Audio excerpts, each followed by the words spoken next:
अनुराग वर्मा, छोड़ दीजिए exit poll, आपका राजनीतिक अनुभव, आपकी राजनीतिक रिपोर्टिंग का अनुभव बंगाल की क्या कहानी कहता है?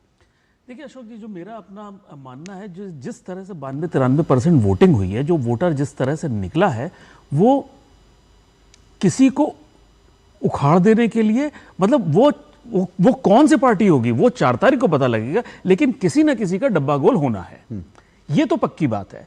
देखिए इस पूरे चुनाव में बीजेपी ने बुरी तरह से ममता बनर्जी को चक्रव्यूह में फंसा दिया।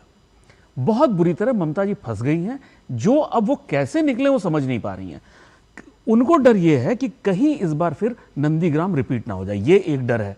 इन लोगों ने जिस तरह से इनको जो भवानीपुर में जिस तरह से रिस्ट्रिक्ट कर दिया, भाई वहां पे आपने सबसे स्ट्रांग अपना कैंडिडेट खड़ा कर दिया। अब क्या हुआ कि आप पूरे वेस्ट बंगाल को कवर करेंगे या अपनी कॉन्स्टिट्यूंसी बचाएंगे? अपनी सीट बचाना भी जरूरी है और स्टेट में जीतना भी जरूरी है। भवानीपुर में पोजीशन ये है कि ये पिछली बार 58,000 के आसपास से जीती थी, इस बार 44,000 वोट वहां पे एसआईआर में कटे। उसमें क्या है, जो माना जा रहा है कि मैक्सिमम वोट वहां इनके कटे हैं।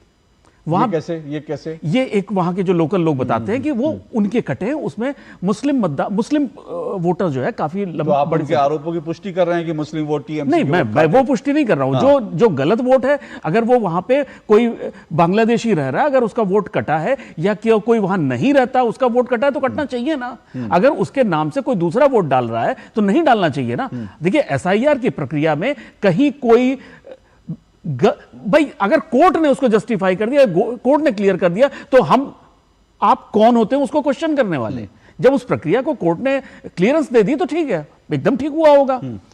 उसके बाद इनका जो मेन उस सीट पे जीतने का इनका जो ट्रम्प कार्ड था, वो था वहां मुस्लिम जो 20 से 25%, उसके अलावा बंगालीज। वहां पे आउटसाइडर्स बहुत ज्यादा है।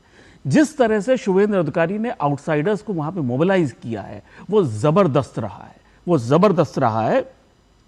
उसके अलावा वहां हुमायूं कबीर ने अपना मुस्लिम कैंडिडेट खड़ा कर दिया।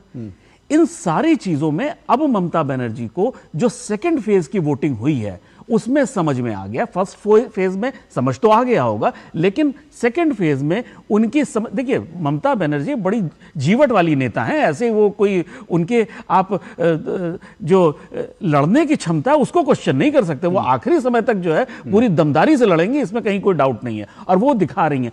अब जो आज की तारीख में पोजीशन ये है कि उनको 4 तारीख की शाम को क्या बोलना है उसकी भी तैयारी करके रखनी है।